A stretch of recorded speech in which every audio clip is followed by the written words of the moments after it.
안녕하십니까. 경상대학교 기서진입니다. 금요일에 뜻깊은 워크숍에서 발표를 할 수 있게 돼서 매우 기쁘게 생각하고요. 특히나 여러 존경하시는 선임 교수님들 앞에서 이렇게 발표를 다시 드릴 수 있게 돼서 굉장히 영광스럽게 생각합니다. 금요일 저는 최근에 이제 디지털 트윈 같은 아니면 메타버스 같은 이런 이야기가 환경 분야에도 이제 굉장히 새롭게 등장하고 있는데요. 어떻게 하면 이제 고성능 컴퓨팅 자원을 바탕으로 이런 이제 환경 관리 분야에 이제 응용할 수 있는지를 고민한 결과를 좀 논의드리도록 하겠습니다. 설명드리는 순서는 우선 이제 고성능 컴퓨터에 대한 정의라든지 어떻게 이제 디지털 환경 관리와 연계될 수 있는지 부분을 설명드리고 이후 이제 물 환경 그리고 대기 환경 유체 해석 모델에 어떻게 이제 이런 부분이 적용될 수 있는지를 간단히 설명드리도록 하겠습니다. 다음으로 이제 기타 응용 기술에 대한 부분을 메타 모델이나 공간 정보 분석에 어떻게 활용될 수 있는지를 설명드리고 마지막 발표를 마무리하도록 하겠습니다. 아시는 바와 같이 이제 보통 이제 고성능 컴퓨팅이란 이제 대형 이제 슈퍼컴퓨터를 이용하거나 워크스테이션 자원을 이용하는 기술을 말하고요. 이에 관련된 이제 응용 기술을 함께 통칭하고 있습니다. 최근 4차 산업혁명 시대의 도래에 따라서 이제 데이터 생산이 이제 기하급수적으로 증가하고 있는데요.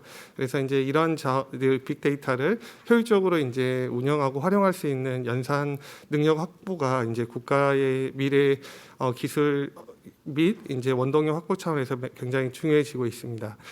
현재 이제 국내에서 정부에서도 다양한 이제 정책을 추진하고 있고 여러 가지 이제 우측 하단에 보시는 바와 같이 다양한 이제 응용 서비스들을 개발을 예상하고 있습니다. 특히나 이제 환경 분야에는 이제 재해라든지 아니면 이제 여러 가지 그 위험성 분석이라든지 이런 부분에 이제 활용될 수 있고요. 좌측 하단에 그림에 이제 국가별로 이제 매년 6개월마다 이제 업데이트되는 이제 슈퍼컴퓨터의 이제 순위를 나타내고 있습니다.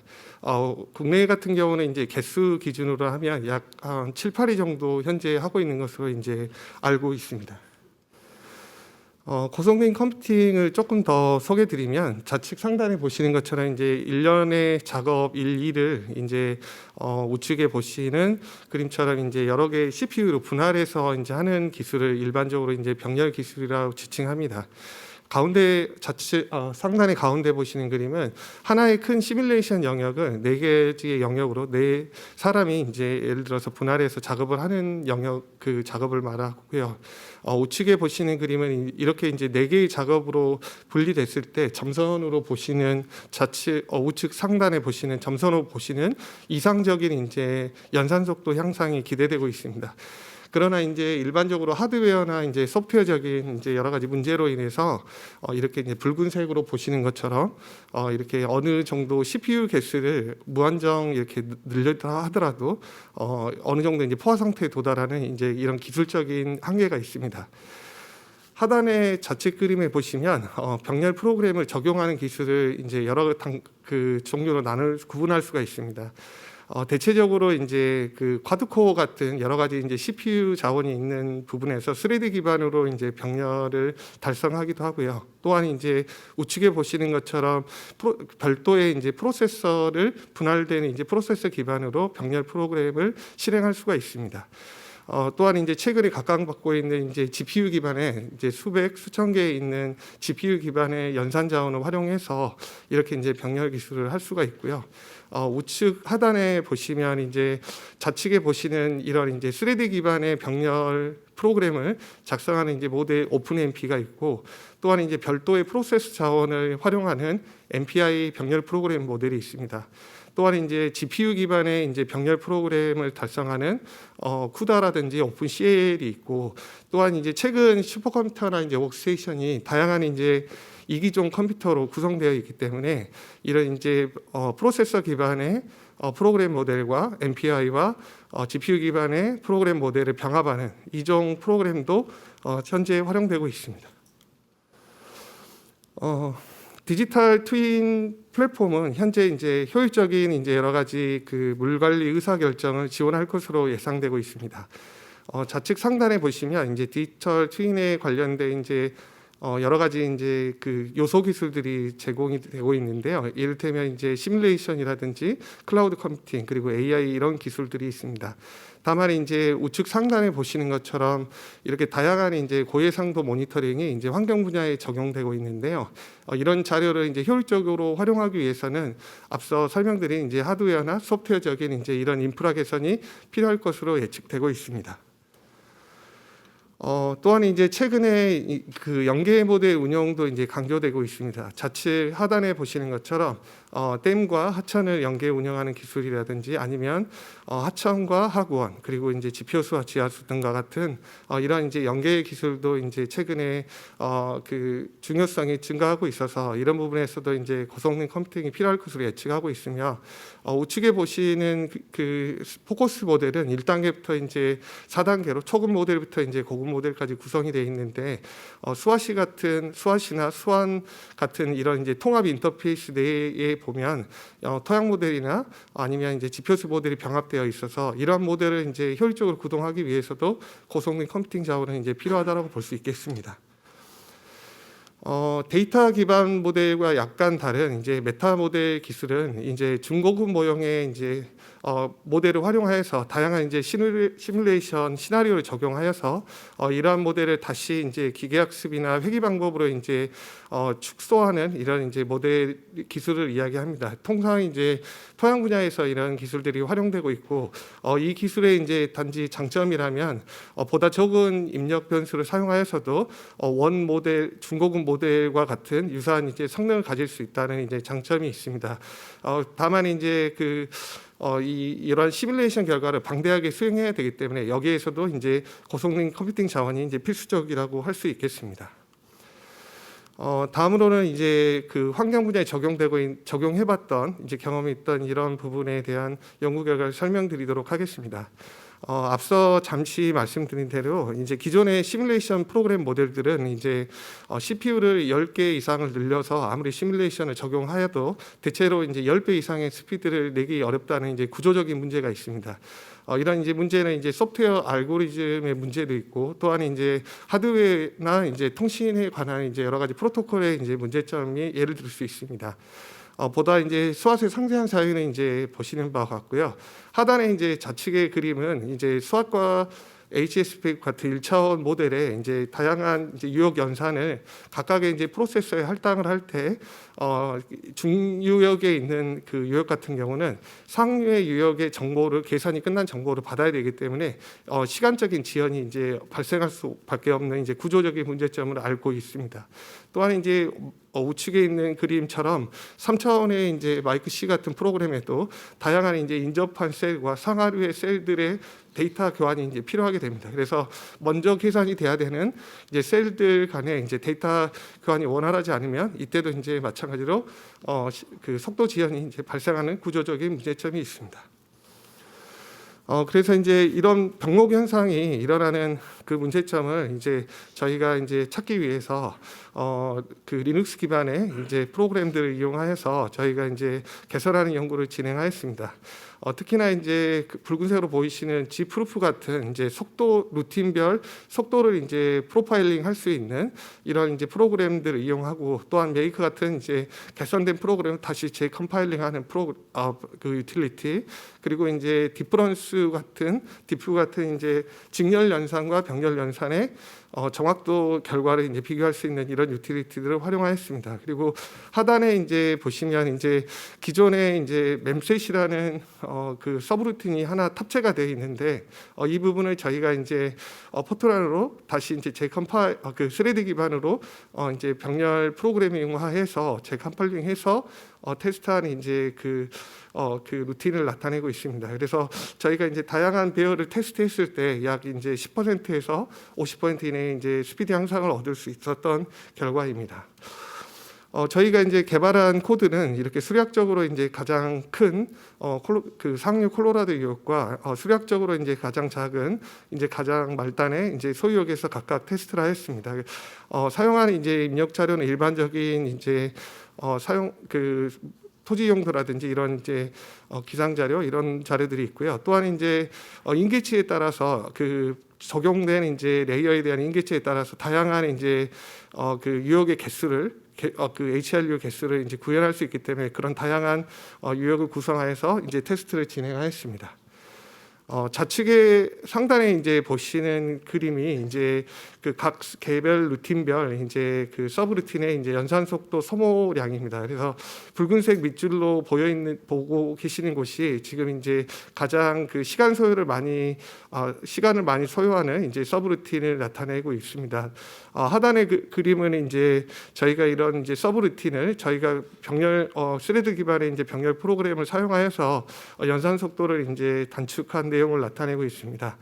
또한 이제 우측에 보시는 그림은 이제 파란색 선은 이제 X축은 이제 시뮬레이션 기간이고요. 그래서 시뮬레이션 기간이 증가하면 우측으로 가면 갈수록 이제 연산 시간이 이제 늘어나는 것을 확인하실 수 있고, 저희가 개발한 이제 녹색 선에 보는 이제 8개 코어를 사용한 이제 병렬 기법을 사용하게 되면 이렇게 연산 시간이 이제 축소됨을 이제 알 수가 있습니다. 그래서 파란색 부분과 이제 녹색 부분을 나누면 이제 일반적인 스피드를 얻을 수 있고, 그에 대한 이제 결과는 이제 표에 제시되어 있습니다.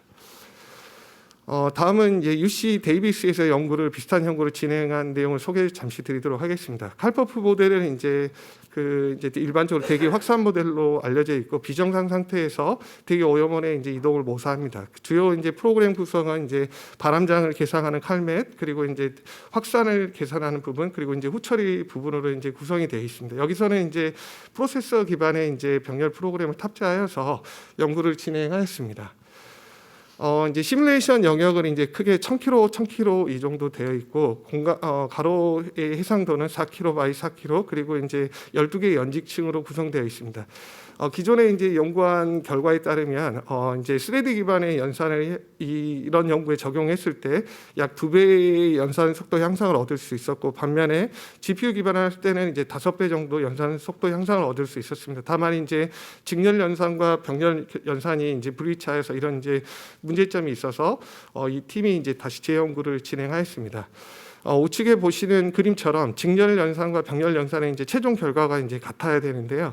그래서 보시는 바와 같이 같게 됐고, 하단에 보시면 이제 거의 모든 종에 대한 시뮬레이션 결과가 0에 근접하고 있기 때문에 직렬 결과가 이제 일치한다는 사실을 알 수 있습니다.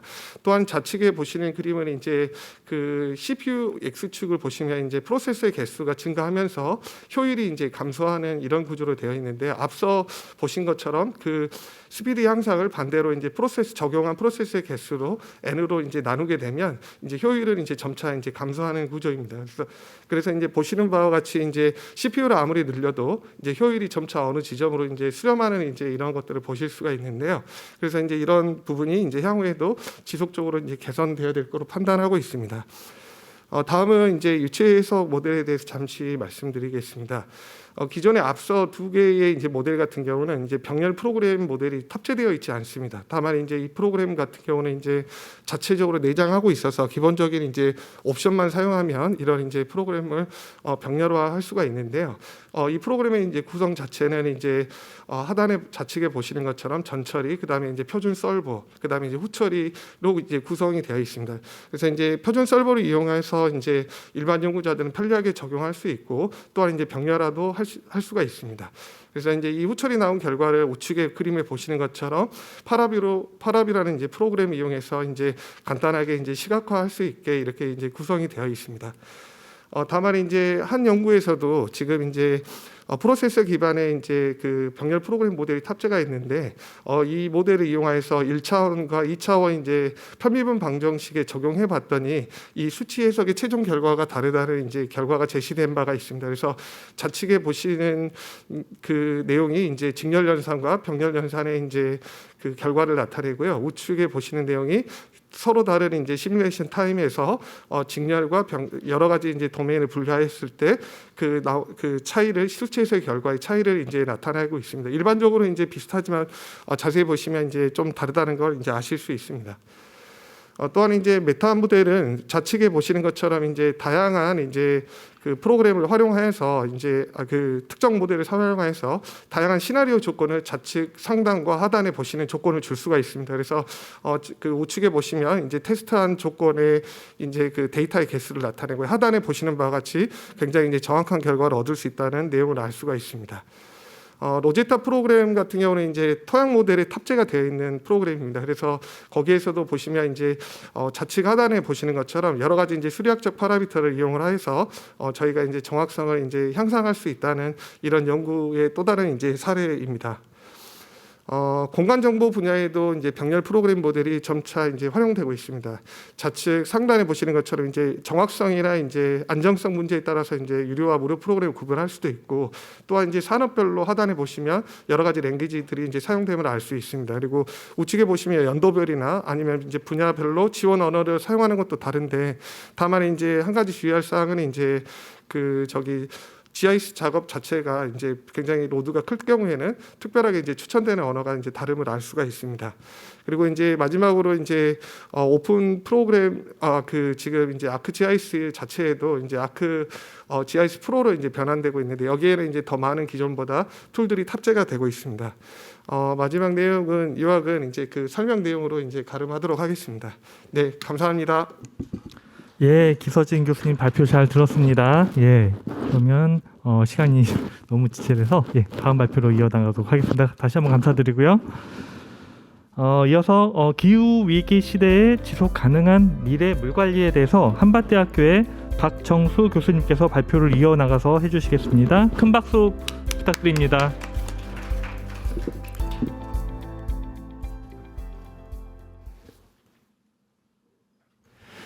예, 안녕하십니까. 저 한밭대학교 박정수입니다.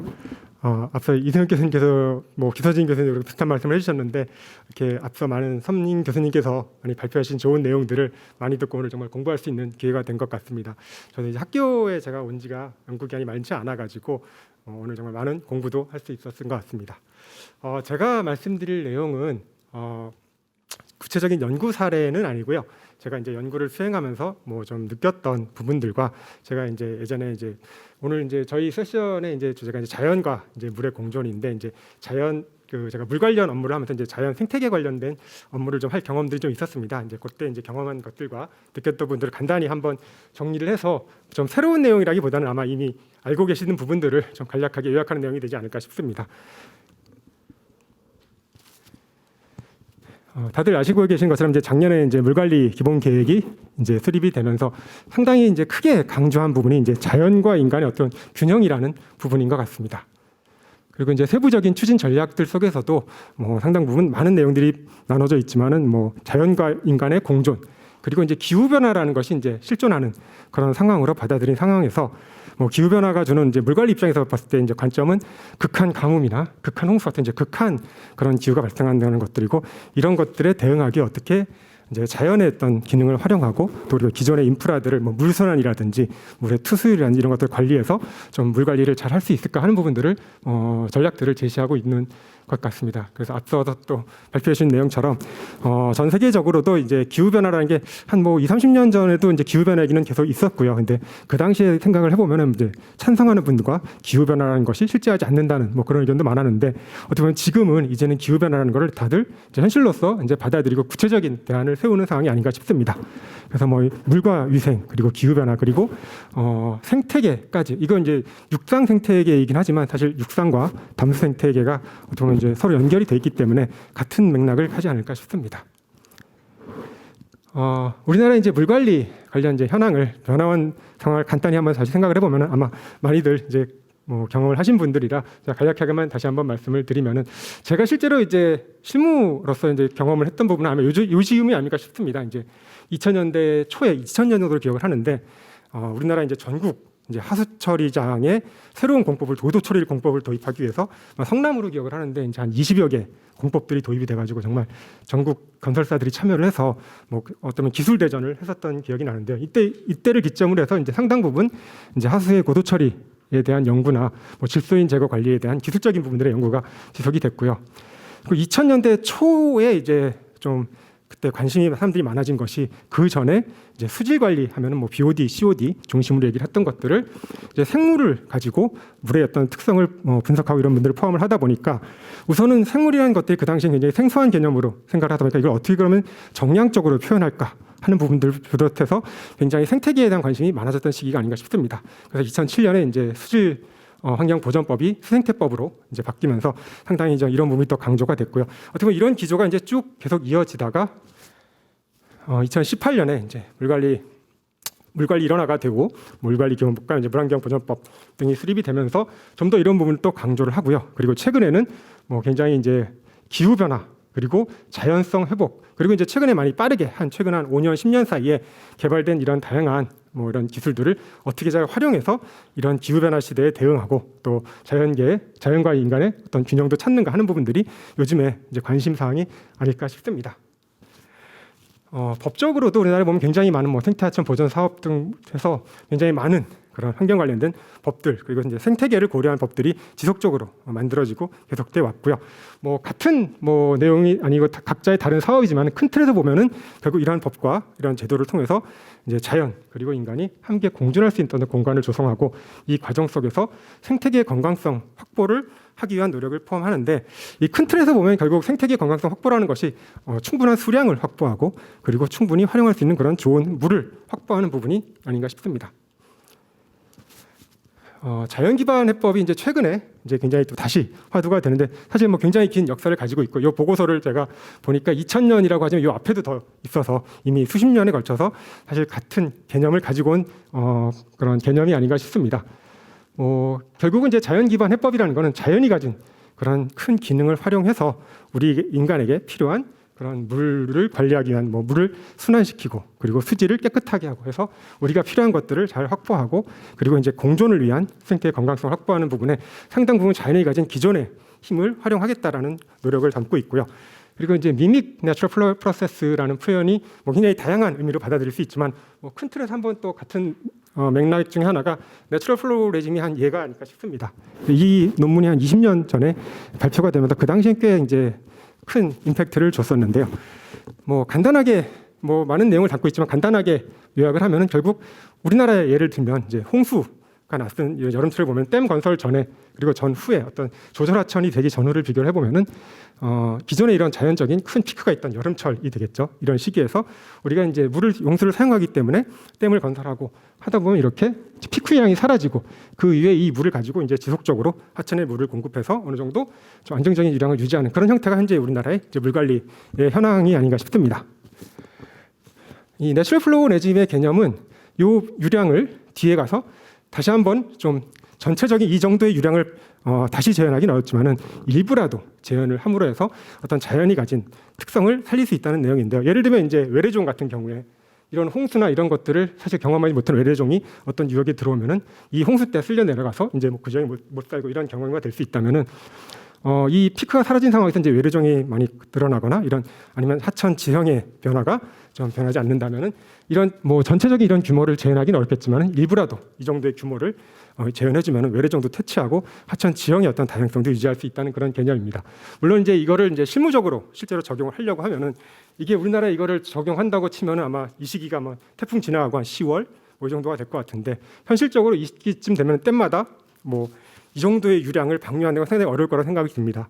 실제로 상류에서 물 조금만 더 달라고 해도 하류에서 담당자가 이렇게 얘기를 해도 상류 담당자가 내가 먹고 죽을 애도 없다 이러면서 싸우는 거를 많이 보기도 했는데 실제로 현실적인 부분을 고려하면은 상당히 생각할 부분이 있지만 이제 개념상으로는 이러한 상황을 통해서 어떤 자연의 균형을 찾을 수 있는 그런 개념으로 이해할 수 있을 것 같습니다. 그래서 이제 좀 더 간단하게 요약을 해서 다시 한번 말씀을 드리면 이제 기후 변화라는 것은 이제 실존하는 그런 우리가 겪고 있는 상황이고요. 이거를 관리하기 위해서 이제 극한 홍수와 가뭄을 관리하기 위한 물 순환을 어떻게 관리할지 그리고 이 물 순환 관리를 통해서 서식 환경이나 이런 것들을 어떻게 잘 관리할지 하는 부분들이 이제 최근에 우리가 많이 고민하는 그런 연구 방향이 아닌가 싶습니다. 이제 실제로 이런 자연과 인간의 균형을 찾기 위해서 이제 생각할 부분들을 생각을 해보면 우선은 현실적인 내용들에 대한 이해가 많이 필요한 부분이 아닌가 싶습니다. 제가 2005년, 4년 정도에 이제 그 당시 이름도 생소한 로드킬 학회라는 데를 좀 참석을 할 기회가 있었습니다. 제가 가고 싶어서 간 건 아니고요. 이제 가라고 해서 선배님이 이렇게 갔었는데 그때 이제 안내해 주시던 분께서 이제 말씀하실 때 얘기한 부분이 이런 그 생태 통로에 대해서 얘기를 하시더라고요. 근데 그분이 말씀한 게 제가 기억에 좀 남는 게 이 동물들은 여기를 한번 건널 때 목숨을 걸고 건넌다. 근데 사실 얘 입장에서 어두컴컴하면은 잘 건널까요? 아니면 밝으면 잘 건널까요? 했을 때 종마다 다르고 하시더라고요. 어떤 종은 자신 있게 밝을 때를 건너기도 하고 어떤 종은 어두컴컴한 데를 숨어서 가기를 선호하기도 한다고 합니다. 결국 얘들이 어떤 특성을 가지는 것을 아는 거는 좀 많은 모니터링 그리고 이쪽 분야 어떤 전문가분들의 어떤 그런 지속적인 연구도 필요한 부분이 아닌가 싶습니다. 그리고 이제 실제로 이제 자연과 관련된 이런 시설이나 그리고 이제 수질오염 관련돼서는 습지, 인공 습지 같은 부분들을 많이 관리를 하고 있는데 실제 관리를 할 때 항상 얘기 나오는 부분이 이제 실제로 관리하기 위한 조직이나 인력의 이제 한계입니다. 현실적으로 이제 많은 습지들이 조성이 되고 있는데 보통 관리를 하는 것이 공무원 아니면 수자원공사 같은 기관들인데 담당자 입장에서 보면은 제가 하는 한 20가지 업무 중에 인공 습지 관리는 한 17번째쯤 되는 것 같습니다. 그래서 현실적으로 관리하기 위한 어떤 집중도도 떨어지고 하다 보니 이런 것들을 좀 더 관리를 잘 하기 위해서는 좀 통합해서 관리할 수 있는 그런 인력이나 조직을 만든다든지 아니면 제도적으로 그런 것을 뒷받침한다든지 이런 실질적인 좀 지원이 들어가야 되지 않을까 싶습니다. 그리고 제가 요즘 이제 연구하는 분야가 이제 데이터를 이용해서 모형도 만들고 이렇게 유역 관리에 관련된 연구를 하고 있는데요. 요즘 이제 관리를 하면서 연구를 하면서 보면 이제 데이터 분석 기술이 굉장히 상당히 빨리 개발이 되고 하나를 좀 공부를 해서 하다 보면 좀 비슷한 모형이 또 나오고 해서 굉장히 이제 빠르게 개발이 되는 것 같습니다. 그리고 이런 특징 중에 하나가 또 굉장히 또 기술이 빠르게 대중화되는 것 같습니다. 기존에 이제 코드를 짜고 이런 것들이 이제 익숙하지만은 또 요즘 오토ML 같은 경우에 이제 몇 번 써보면 또 생각이 또 물론 한계는 있지만은 좀 편하게 쓸 수 있는 부분들이 있고요. 이제 아예 플랫폼 형태로 나오는 것들이 이제 빠르게 개발이 되고 있는 상황입니다. 그래서 조심스럽지만 앞으로 한 5년 정도만 지나도 상당 부분 굉장히 쉽게 일반인들도 쉽게 접근해서 할 수 있을 정도로 분석 기술이 빠르게 좀 대중화되지 않을까 싶고요. 실질적으로 이제 우리 생활 속에 개발된 내용을 들어보면 우리 물 분야에 비교할 때 굉장히 빠르게 개발이 되는 것 같습니다. 어떻게 보면 이제 이거는 경제적인 부분하고 연결이 되는 건데 결국 돈이 되는 부분, 언어 분석이나 영상 인식보다는 아니면 자율주행 이런 부분들은 상당히 산업적으로 큰 돈이 나오기 때문에 기술 개발이 빠르게 되고 있지 않을까 싶습니다. 저도 요 자료를 보다가 이제 네이버 클로바 노트라고 해서 그거를 한번 잠깐 써봤는데 실제로 이제 오늘 같은 회의가 있으면 회의 끝나고 나면 이제 실제로 담당자는 이제 회의 내용을 상당히 정리하는데 한두 시간 걸려가지고 정리를 하는 게 굉장히 큰 일인데 클로바 노트를 보니까 굉장히 정확하게 생각보다 그냥 제가 말로 한 내용을 다 그대로 뚜루룩 적어가지고 정리를 하더라고요. 그래서 이렇게 빠르게 굉장히 좀 다른 분야에서는 굉장히 기술적으로 굉장히 빠르게 개발이 되고 있고 이제 이런 것들을 어떻게 이제 물환경 분야에 잘 적용할까 하는 부분들이 고민해야 될 부분이 아닌가 싶습니다. 그래서 실제로 이제 물 관리 부분에서도 상수도, 하수도 그리고 유역 부분에 대해서 다양한 기술들이 개발이 되고 있고요. 상당 부분이 이제 물론 이제 실제로 건설이 들어가고 해야 되기 때문에 관망 관리나 이런 부분에 들어가 있긴 하지만은 상당 부분 이런 것들을 데이터 기반으로 최적화하고 이런 부분에 대한 것도 굉장히 빠르게 요즘 진행이 되고 있습니다.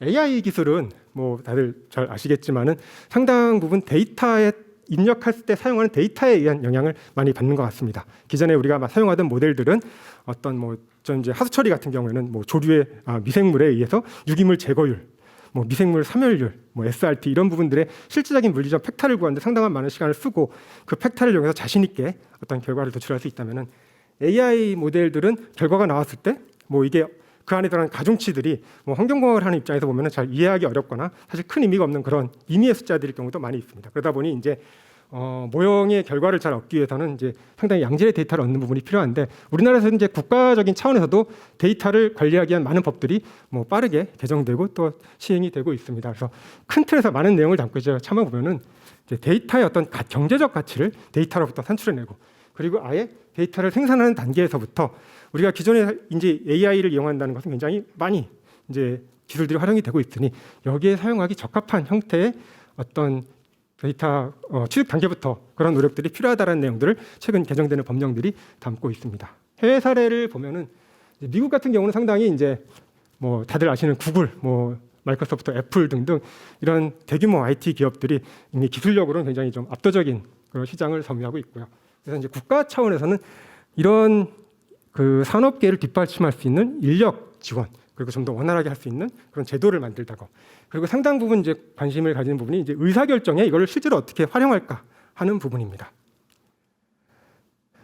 실제 우리나라에서도 이제 뭐 다양한 연구가 이루어지고 있고요. 뭐 분야를 좀 구분을 해보면 뭐 가장 뭐 많이 연구가 많이 진행된 부분 중에 하나가 이제 뭔가 미래를 예측하는 부분이 아닐까 싶습니다. 기상이라든지 뭐 녹조라든지 뭐 탁수 등을 예측하는 부분들이 있고요. 그리고 정수장, 하수 처리장의 공정을 좀 어떻게 하면 최적화해서 이거는 이제 탄소 중립 시대에 맞춰서 이제 에너지 효율을 줄이는, 에너지 효율을 높이는 그런 부분들에 대한 연구도 있고요. 그리고 이제 뭐 조류나 뭐 아니면은 뭐 다른 여러 가지 생물들을 분석하는 영상인식 기술들, 이런 것들도 많이 연구가 진행되는 것 같습니다. 아마 참고로 이 내용을 보시면은 여기 뭔지 아시는 분도 계실 것 같고요. 이제 이게 이제 가시박입니다.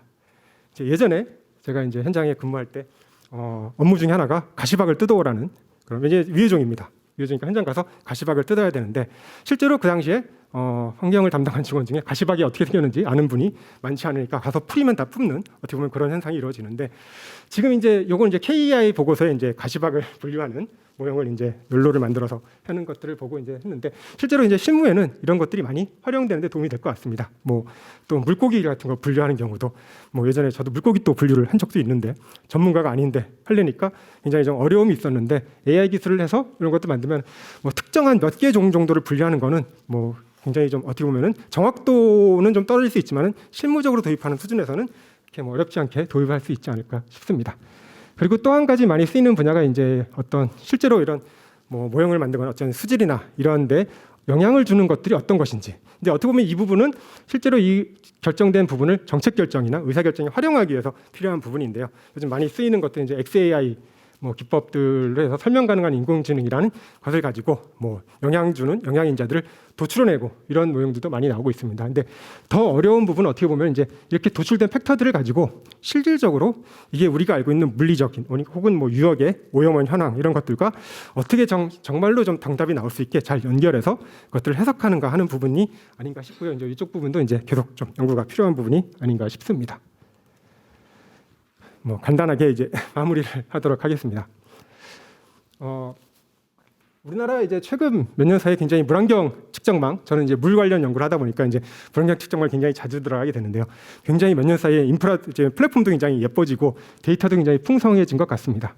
그리고 이제 환경과 관련된 뿐만 아니라 이제 우리나라에 이제 뭐 다양한 빅데이터 플랫폼들이 생기고, 제가 이제 자료를 예전에 찾아봤을 때 공식적으로 25개 정도가 있다고 찾았었는데, 뭐 다른 실무하시는 분이 얘기하는데 찾아보면 100개는 넘을 거라고 얘기를 하시더라고요. 굉장히 좀 플랫폼은 많이 늘어나고 있습니다. 근데 뭐 해외 사례도 그렇고 이제 이런 플랫폼들을 이용하는 최종적인 목적은 어떻게 보면 이제 결정까지 내리는 부분을 이제 고려한 그런 개발 방향인 것 같더라고요. 그래서 현재 어떻게 우리가 분석하는 부분들을 보면은 이런 뭐 입력 자료를 넣고 그걸 가지고 분석을 해서 예측을 하고 혹은 영향인자를 찾아내고 그걸 통해서 어떻게 좀 관리를 하는 게 들어간다면은 이런 부분들이 최종적으로 좀 더 적극적으로 의사결정에 활용되기 위한 노력이 필요한 부분이 아닌가 싶습니다. 그래서 뭐 실제로 이렇게 하기 위해서 뭐 많은 부분들이 필요하지만은 제가 이걸 몰랐는데 시간이 끝나는 걸 몰랐습니다. 빨리 마무리를 하도록 하겠습니다. 현실적으로 이제 환경 분야에 많은 현안들이 있고요. 뭐 이런 어려움이 있는 것 중에 하나가 미래를 확실하게 예측하기가 어려운 부분이 아닌가 싶습니다. 그래서 이제 이런 현상을 극복하기 위해서 다양한 기술들은 이미 빠르게 개발이 되고 있고, 이것들을 해석하기 위해서 뭐 다양한 실제로 우리가 쓸 수 있는 그런 DB들을 현실적으로 장기 데이터라든지 또 한 가지 큰 어려움 중에 하나가 데이터 임밸런스 문제도 아닌가 싶습니다. 그래서 실제로 정수장의 문제 발생 이런 것들 분석하다 보면은 실제로 문제가 나는 일이 없기 때문에 이런 데이터가 없어서 뭐 스모테나 이런 기법을 통해서 뭐 굉장히 생성하기도 하고 알고리즘도 있지만은 축적 단계에서도 이런 부분에 대한 고민이 필요하지 않을까 싶습니다. 네, 이상으로 발표를 마치도록 하겠습니다. 예, 박정수 교수님 발표 잘 들었습니다. 제한된 시간밖에 못 들어가지고 죄송합니다. 다시 한번. 자, 다음 발표는 강원대학교 임경재 교수님을 모시고 머신러닝 12시간 사전 방류 기술 개발을 통한 오봉저수지 치수 이수 안전도 확보라는 주제로 좋은 발표를 한번 들어보도록 하겠습니다. 다 같이 박수로 환영해 주시면 감사하겠습니다. 예, 시간이 15분 주어졌는데 보니까 10분밖에 없는 것 같아서 제 특기인 말을 엄청 빨리 하도록 하겠습니다. 제목은 그렇게 12시간 사전 예측을 해서 오봉저수지 치수, 보통 이제 홍수니까 치수 얘기를 하지만 농업용 저수지는 저수율을 확보해야 되거든요. 그래서 이수를 같이 고려할 수 있는 방안들 말씀드려 하고요. 그다음에 저희가 과업을 시작할 때는 한 2년 정도가 됐었는데 중간에 이제 올해 8월달에 흰남노 해가지고 농어촌공사 농림부에서는 사실 이제 이 부분에 대해서 이 연구 성과를 좀 확장하자 해서 저희 뭐 나름대로 이 활용성이 좀 클 거라는 생각이 들었습니다. 그래서 지금 이제 농어촌공사에서 여러 가지 방법들이 있는데요. 사실 수문이 없다 보니까 물너미를 깨버리거든요. 또는 사이펀 설치해서 물을 갖다 빼고요. 그러니까 사실은 방안은 없고 결과적으로 이런 문제가 발생이 되면 하류 지역에 통보만 하는 거 뭐 이런 방법밖에 없습니다. 그래서 농업용 저수지 여태까지 그 설계했던 부분들이 100년 빈에서 200년 빈대로 늘리고 500만 톤 이상일 때는 PMF 설계를 하는 부분이 있고요. 그래서 이제 농어촌공사가 그렇다면 어떻게 하게 되면 비구조적인 방법을 통해서 홍수 예경보를 할 수 있을까라고 이제 고민을 해서 2년 정도 전에 이 과업을 시작했고요. 강릉에 있는 오봉저수지는 사실 댐 규모입니다. 그래서 한 1,500만 톤 정도 되고요. 수문이 이렇게 4개 정도가 있고요. 그래서 이제 수문 조작을 하다 보니까 강릉 남대천에 어떤 뭐 홍수가 많이 발생되고 고수부지에 침수가 되고 자동차 침수 여러 가지 문제가 발생이 되니까 농어촌공사에 얘기해가지고 그러면 얘를 갖다 어떻게 운영할 수 있을지 해서 밑에 하류 지역에 통보도 해주고 뭐 여러 가지 방안들도 있었습니다. 처음에 저희가 이제 과업을 수행했을 때 농어촌 공사에서 하는 저수지인데 수문을 올리는데 여기 분당 30cm라 했죠. 원래는 3cm라고 하더라고요. 그래서 이게 3cm밖에 안 돼서 이게 말이 안 되는 거고 오르락 내리락 하는데 1시간 지나면 1.8m밖에 못 올리고요. 근데 알고 보니 잘못된 숫자였습니다. 그래서 이걸 오르락 내리락 했을 때 이걸 잘못 내리다 보게 되면 사실 저수율이 한 100%, 60%막 빠지거든요. 그러면 내년에 논농사진데 문제도 많이 발생이 되고요. 근데 알고 봤더니 분당 30cm라서 저희가 프로그램을 다 만들고 다시 만들고 있는 중입니다. 예. 그래서 지금 그동안은 뭐 홍수량을 많이들 이제 보고 계시는데 농어촌공사에서 이것을 운영할 때 여기 지금 보시면 오렌지색으로 보이는 부분들이 실제 저수율인데요. 제가 만약에 그 지소장이라면 비가 오게 되니까 문을 갖다 여는 거 뭐 상관없죠. 열어도 되니까요. 근데 비가 딱 그쳤으면 갖다 이거 닫아야 되나? 그럼 닫지. 근데 그동안 경험해본 그 강우 사상은 한 100년 빈도였거든요. 근데 하류 지역에 큰 영향을 주지 않는 빈도였는데 이것은 이제 나중에 뭐 500년 빈도가 내리든지 그 이상의 강우가 내렸을 때 어떻게 대처될지 아마 경험이 없기 때문에 못 하실 수도 있고요. 그래서 그동안 이제 우리가 뭐 이런 걸 예측할 때 그냥 한번 모델링 하고 하는데 저희가 한번 예를 갖다 12시간 사전 예측을 매 1시간마다 하루에 24번씩 한번 예측을 해보자라는 그 의도로 한번 시작을 했고 해봤더니 생각보다 많이 잘 맞았습니다. 그래서 아침 9시라 하면 12시, 10시에도 또 1시간 있다가 또 다른 12시간을 예측을 하고요. 하다 보면 얘를 갖다 문을 닫아야 되는지 또는 수문을 갖다가 다시 더 올려야 되는지 유지해야 되는지 이런 의사결정해야 되는 부분이 계속 나오고요. 그래서 저희가 이제 다양한 시나리오 해가지고 지금 유입량이 이만큼 되고 현재 저수율이 이만큼일 때 방류량을 이만큼 해서 궤도를 이만큼 했더니 물이 이렇게 나가더라 하루 지역에 영향을 주는지 안 주는지 이제 볼 수가 있고요. 그래서 이런 부분을 저희가 분석을 하고 프로그램을 다 만들었고요. 이 자료를 또 학습 데이터로 만들어서 요거를 이제 거의 뭐 준실시간으로 갖다 할 계획입니다. 근데 여기 있는 자료는 원래 아까 말씀드린 분당 3cm가 올라갔을 때 어떻게 하게 되면 사전에 3시간, 4시간 전에 문을 닫아야 원하는 저수율 80 내지 85%를 확보할 수 있을지 뭐 그런 부분에 초점해서 만드는 부분인데 그게 10배 정도 빨리 오르락 내리락합니다. 그래서 여기 보시면 뭐 여러 가지 내용들 이렇게 딱 적었는데요. 상류에 시작해서 저수지로 유입되는 유입량을 예측하고 그것을 12시간 예측한 다음에 그 다음에 저수지에서 현재 저수율에 따라서 유입되는 그 수목옥선에 들어오면 어떻게 방류를 해야 되는지 그것이 하류 지역에 침수가 되는지 안 되는지 그 밑에 있는 하류 지역은 강릉에 있는 남대천인데요. 100년 빈도로 지금 설계되어 있습니다. 그래서 저희가 이제 이거 대시보드를 이렇게 만들었고요. 복잡하게 만들어서 사실 아무도 안 쓰잖아요. 그래서 거기 계신 분들은 나는 실무에 필요한 결과만 보여줘 해가지고 필요한 정보를 이렇게 대시보드에서 1시간, 3시간, 6시간, 12시간 자료를 보여주고요. 그 다음에 각각에 대해서 저희가 계측 장비한 부분들, 그 다음에 여기 있는 내용들은 저희가 예측한 것이 맞는지 틀린지 되게 궁금해 하셨고 처음에 저희가 1년 전에 할 때는 한 0.92 그래서 이 정도면 웬만한 모델보다 잘 맞네 해서 했는데 더 잘 맞았어요. 그래서 작년 같은 경우 사람들이 잘 맞네 했는데 더 잘 맞으니까 충격인 것 같아요. 문화적 충격. 좀 이따 보여드릴게요. 예, 그래서 지금 요거는 이제 하류 하천에 대해서 요거는 지금 저희가 하고 있는 부분인데 예시를 갖다 보여드리는 건데 비가 만약에 200년 빈도 정도 들어왔을 때 하류 지역이 범람하게 되면 그러면 어느 지역이 범람하는지 그런 어떤 자료를 보여주게 시스템을 이렇게 구축을 했고요. 이런 뭐 일반적인 내용들이고요. 그래서 여기 각각에 대해서 중간엔 디지털 트윈으로 나중에 확장하기 위해서 이렇게 세션 기반을 저희가 만들었고요.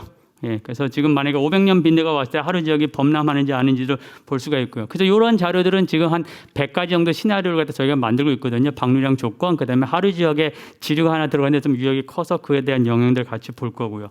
그래서 계측기를 저희가 설치했습니다. 왜냐하면 강릉 시내에 있는 자료를 갖다 이용해서 그 오봉저지 상류에 있는 유입량을 예측하기에는 사실 말이 안 되잖아요. 그래서 저희가 강우량계 2개, 그 다음에 4개요. 그 다음에 수계도 같이 측정을 했고요. 그래서 여기 보이는 오른쪽 하단에 있는 그 영상 자료도 같이 했고, 좀 이따 이거 활용성도 보여드리도록 하겠습니다. 근데 가장 중요한 것이 일단 하천으로 유입되는 양을 저희가 산정하는데요. 사실 하천으로 유입되는 양하고 저수지의 그 저수량을 갖다 하려고 그러면 잘 안 맞더라고요. 왜냐하면 수위량 곡선이 잘 안 맞으니까요. 수위량 곡선을 했더니 한 0.8 정도 맞아서 처음에 1차년도 할 때는 이 정도면 되겠다 했지만 사실 80%로 저수지 치수 이거 좀 어렵더라고요. 그래서 여기 조금 내용을 저희가 보강을 했고요. 그래서 처음에 여기 보시면 왕산천이라는 하천에 대해서는 사실 여기 수령선이 원래 잘 맞았고요. 그래서 이 자료를 이용하다 보니까 1시간 뭐 2시간, 3시간, 6시간, 12시간도 쓸만할 정도래요. 그래서 하천에 있는 값이 뭐 0.8에서 0.93 R스퀘어 나왔으니까 쓰면 되겠네라고 이제 했지만 많은 분들이 도마천은 잘 안 맞으니까 이거 어떻게 쓰겠어? 그래서 1차년도는 좋다고 말씀하시다가 2차년도 보니까 눈높이가 높아져가지고 HD 보다가 FHD 보다가 UHD 보는 세상이 된 것 같아요. 그래서 저희가 다른 뭐 익스트라 트리 알고리즘 이용하니까 왕산천 같은 경우는 뭐 0.94 이렇게 잘 맞기는 하거든요. 그래서 0.9 이상 정도 돼서 이거 쓸 수도 있겠다라는 생각은 들었고요. 그런데 저희가 한 건 뭐냐, 어차피 현재 저수율에 따라서 저수량을 알고 방류량을 결정하니까 저수지만 잘 맞으면 되고요. 이 정도 큰 규모의 저수지를 잘 모의한다 그러면 활용성은 더 클 것 같아서 저희가 농업용 저수지 1,500만 톤에 대한 저수위, 저수량을 예측했는데 저희가 생공농 공급하는 부분이 있고요. 농업용 저수지지만 실제 생하고 공업농 공급량이 1년을 따져보게 되면 농업용 수보다 훨씬 더 많은 저수지입니다. 그래서 그런 부분 고려해서 기상청 자료, 저희가 계측했던 자료, 그다음에 농어총사에서 계측하고 있는 저수위 또는 저수량 자료를 이용해서 학습을 시켜서 예측을 했습니다. 그래서 여기 보면 아까 다른 분들 말씀하신 오토에밀이 좀 많이 사용되는데 1차년도는 앞부분을 보시면 한 0.9 얼마 정도 잘 맞거든요. 그러면 쓸 수 있는데 오토에밀을 이용하니까 T파스라는 것이 1.0입니다. 그래서 1시간 뭐 가능하겠죠. 1.0이요. 근데 3시간도 그렇고요. 그래서 저희가 보니까 1시간, 3시간, 6시간 충분히 사용할 수 있겠구나 하는 생각이 들었고요. 그래서 그리고 뭐 여기 빨갛게 표시된 거는 데이터 품질 관리의 중요성을 나타내는 건데 하여간 어쨌든 데이터 품질 그 관리를 꼭 해서 학습 데이터를 저희가 정지하고 그 다음에 이제 저희가 학습을 시켰더니 훨씬 더 잘 맞았고요. 많은 분들이 얘기하시는 부분들이 이렇게 해가지고 정말 잘 맞아? 라고 말씀하시는데 그 이유가 뭐냐면 내가 기상청 예보되는 자료를 이용해서 다른 연구를 해보니까 기상청에서 1시간, 2시간, 3시간, 12시간, 72시간 데이터 못 쓰는데 라고 말씀을 하셨거든요. 그래서 저희가 말씀드리기 위해서 보면 농어총사에서 측정하고 있는 저수위랑 저수량이 훨씬 더 많은 영향을 주거든요. 그래서 이 각각에 대해서 1시간, 6시간, 12시간까지 해가지고 저수위, 저수량을 예측을 했고요. 그래서 보시면 1시간 후는 상당히 잘 맞습니다. 오른쪽에 보면 NS나 R스퀘어 값이 1.0 정도 되고요. 3시간도 그렇고요.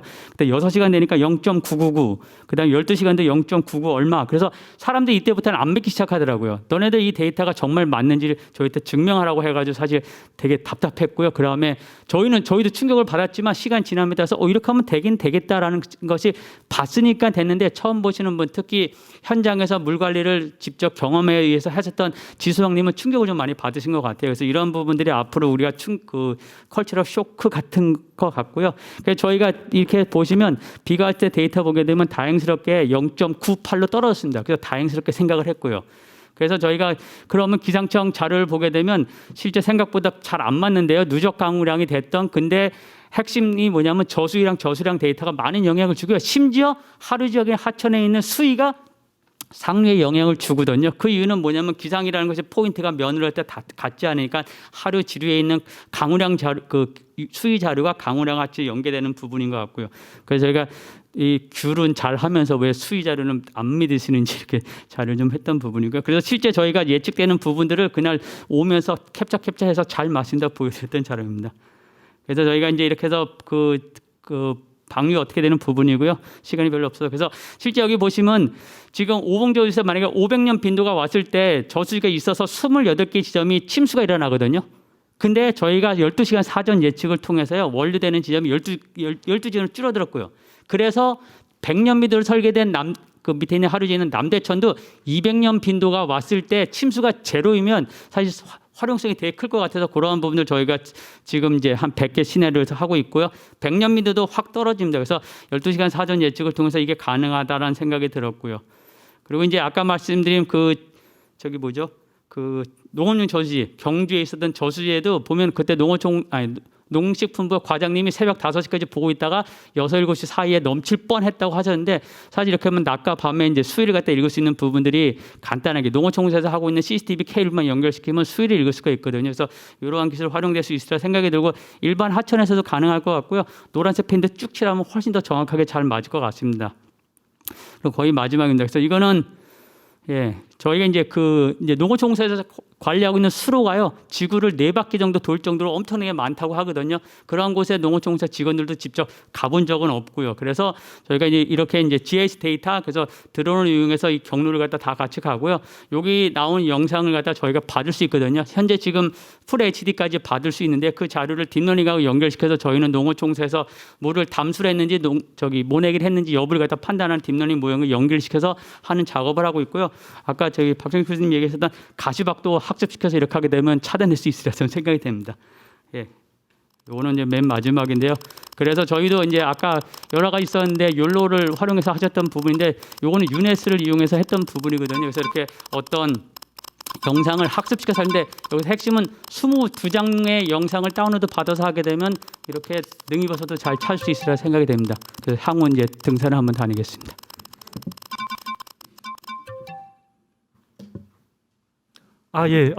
발표를 시간이 남을 정도로 이렇게 빨리 진행을 해 주셔서 너무 감사드리고요. 좋은 발표 진행해 주신 거 다시 한번 감사드리겠습니다. 저희 세 번째 세션 마지막 발표가 되겠습니다. 시립대학교의 차윤경 교수님 모셨고요. 오늘 발표하실 주제는 녹조 예측 사례를 중심으로 인공지능 기반의 스마트한 물환경 관리에 대해서 발표를 진행해 주시겠습니다. 다 같이 한번 박수로 환영해 주시면 감사하겠습니다. 안녕하십니까. 서울시립대학교 환경공학부 차윤경이라고 합니다. 제가 어쩌다가 오늘 마지막 순서인데요. 저는 임 교수님처럼 말을 빨리 하지는 못하는데 그래도 최선을 다해서 시간 한번 줄여보겠습니다. 그래서 저는 오늘 인공지능 기반의 스마트한 물환경 관리에 대해서 이제 녹조 예측 사례를 중심으로 말씀을 드리겠습니다. 인간 활동 증가와 기후 변화 등으로 인해서 이제 수질이나 수생태가 변화하고 있고 그리고 환경 재난 및 수질 사고가 빈번하게 발생하고 있습니다. 이런 전례 없는 변화에 대해서 선제적으로 대응을 하기 위해서는 이런 변화를 정확하게 예측하는 토대가 마련될 필요가 있습니다. 최근에는 오늘 정말 여러 연구자분들께서 다뤄주신 것처럼 이제 스마트한 물환경 관리를 위한 도구로서 이제 인공지능이 부상하고 있는데요. 근데 왜 인공지능인가에 대해서 이제 기존의 기작 기반 모델과 이제 비교해서 좀 살펴보면 먼저 인공지능은 이제 입력 자료에 대한 이제 유연성이 높기 때문에 이제 자료 요구도가 상대적으로 낮고 그리고 도메인 지식에 대한 요구도 그리고 일반적으로 이제 계산 요구도가 낮다고 볼 수 있습니다. 반면에 이제 가장 큰 장점으로 부각되는 것은 이제 예측 정확성이 높고 또 다른 모델과의 융합력 그리고 모델의 다양성이 높은 장점을 가지고 있습니다. 이러한 장점과 잠재력으로 인해서 이제 물환경 분야에서도 이제 인공지능의 활용이 증가하고 있는데요. 그래서 국제 학회지의 게재 편수를 봤을 때도 한 2010년경을 기점으로 해서 자료 기반 모델의 사용이 기작 기반 모델을 앞선 것으로 확인하였습니다. 하지만 이 물환경 관리를 위한 인공지능 모델의 활용도를 극대화하는 데 있어서 걸림돌이 존재하는데요. 먼저 이제 빅데이터 시대에 도입했음에도 불구하고 이제 복잡도가 높고 그리고 고도화된 이제 딥러닝과 같은 모델을 학습시키기에는 입력 자료가 여전히 부족합니다.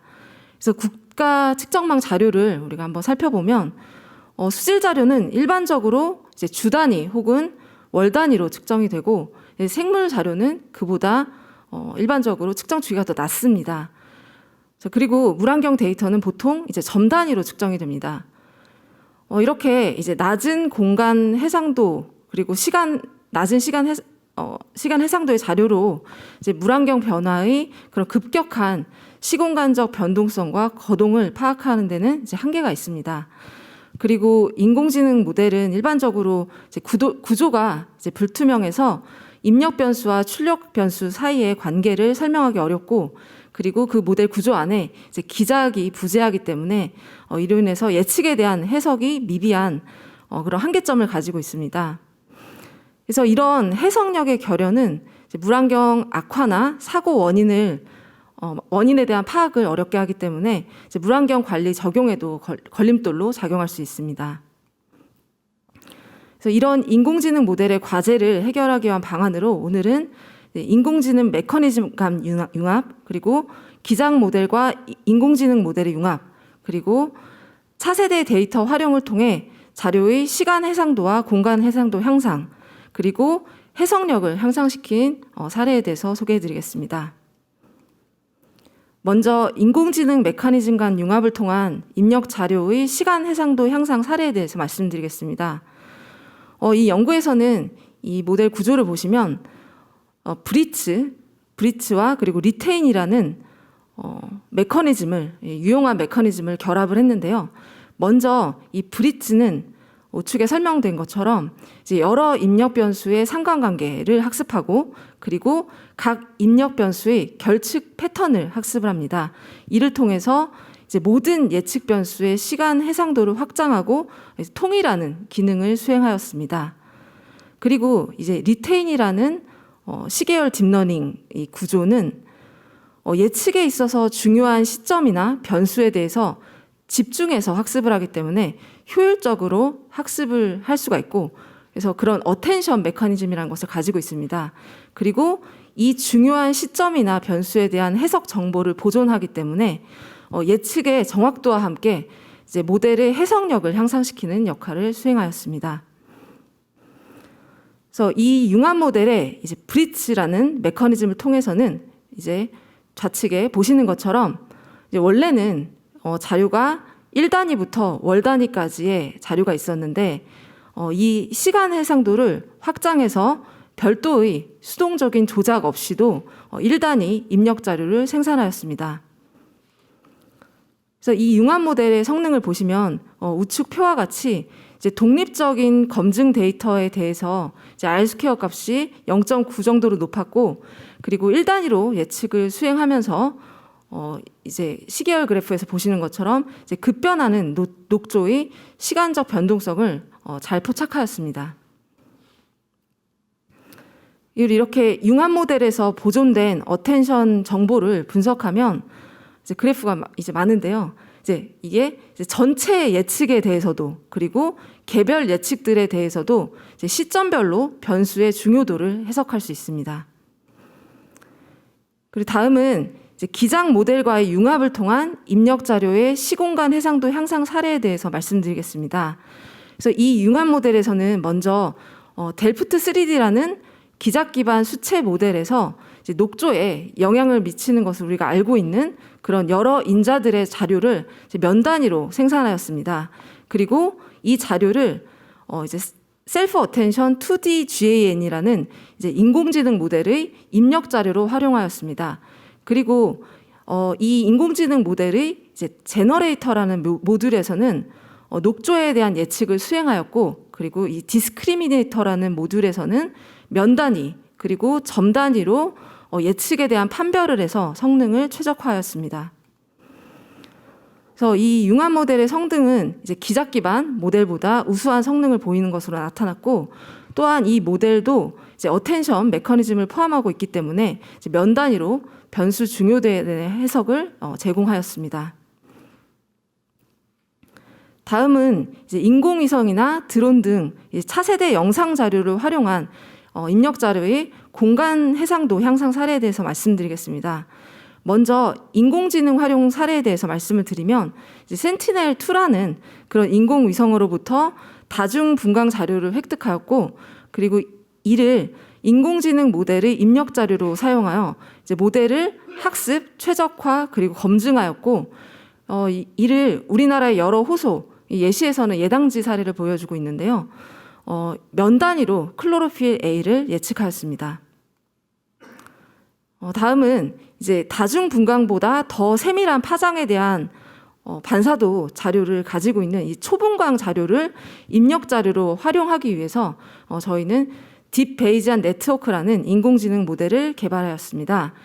먼저 이 모델에서는 이제 정보 이론에 기반하여 서로 유사한 입력 변수를 군집화하고 또한 이 군집별 입력 변수들의 공통 특성을 대표하는 이제 잠재 변수를 도출하였습니다. 그리고 이렇게 생성된 구조를 이제 적층하고 그리고 이런 군집화 과정을 이제 반복적으로 시행하였습니다.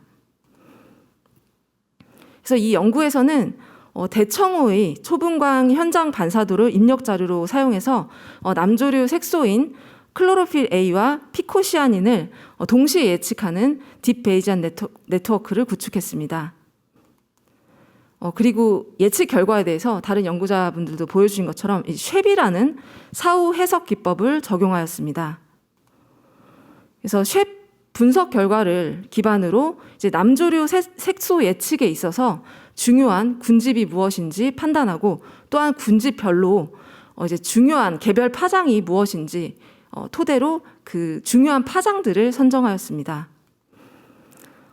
이렇게 선정된 몇 개의 파장만을 가지고 이제 드론의 반사도 자료를 입력 자료로 사용해서 남조류 색소를 면 단위로 예측했을 때 이제 전체 파장 반사도를 다 사용해서 예측한 것과 이제 성능이 그렇게 떨어지지 않았고 그리고 유사한 공간적인 패턴을 확인할 수 있었습니다. 이렇게 인공지능을 활용한 중요 파장 선정을 통해서 향후에 드론을 더 경량화하고 그리고 예측을 위한 계산 시간을 단축할 수 있을 것으로 기대됩니다. 그래서 정리를 다시 드리면 오늘은 이제 인공지능 모델의 과제를 해결하는 방안으로 이제 인공지능 메커니즘 간 융합 그리고 기장 모델과 인공지능 모델의 융합 그리고 차세대 자료의 활용을 통해 자료의 시간 해상도, 공간 해상도를 향상시키고 모델의 해석력을 향상시키는 방안에 대해서 말씀드렸습니다. 그리고 우리가 고민해 봤으면 하는 향후 과제로는 먼저 이제 모니터링 자료의 측정 주기가 제한적일 때 인공지능을 활용해서 이제 모니터링 자료를 보완하는 것은 이 모니터링 자료의 활용성을 증진하는 데서 꼭 필요한 일이라고 할 수가 있습니다. 그런데 이 시간 해상도를 이제 어느 정도로 개선했을 때에도 성능을 확보할 수 있고 데이터에 대한 신뢰성을 가질 수 있는지에 대해서는 이제 추가적인 연구가 필요하고 또 이렇게 보완된 자료를 측정 자료와 어떻게 구별해서 관리해야 될지 그리고 이런 자료를 어떤 용도로까지 사용할지에 대해서는 더 고민할 필요가 있는 것 같습니다. 그리고 이 예보의 간격이 증가됐을 때 그래서 저희 연구 결과에서는 이제 보시는 것처럼 예보 간격이 1일에서 뭐 일주일, 2주일로 증가했을 때 예측 성능이 급격히 떨어지는 것으로 나타났는데 앞으로 이 기후변화에 따른 물환경 변화를 예측하기 위해서는 이런 장기 예측에 대한 성능을 어느 정도 확보하면서 이 예측에 대한 불확실성도 정량할 수 있는 모델을 개발할 필요가 있습니다. 또한 인공지능 모델은 이 학습된 모델을 다른 시스템에 적용하거나 아니면 다른 시기에 적용할 수 있는 이제 전이성이 취약한 것으로 알려져 있는데 이제 마찬가지로 이 기후변화에 따른 물환경 관리를 하기 위해서는 이 인공지능의 전이성을 확보할 수 있는 방안을 마련할 필요가 있습니다. 이상입니다. 감사합니다.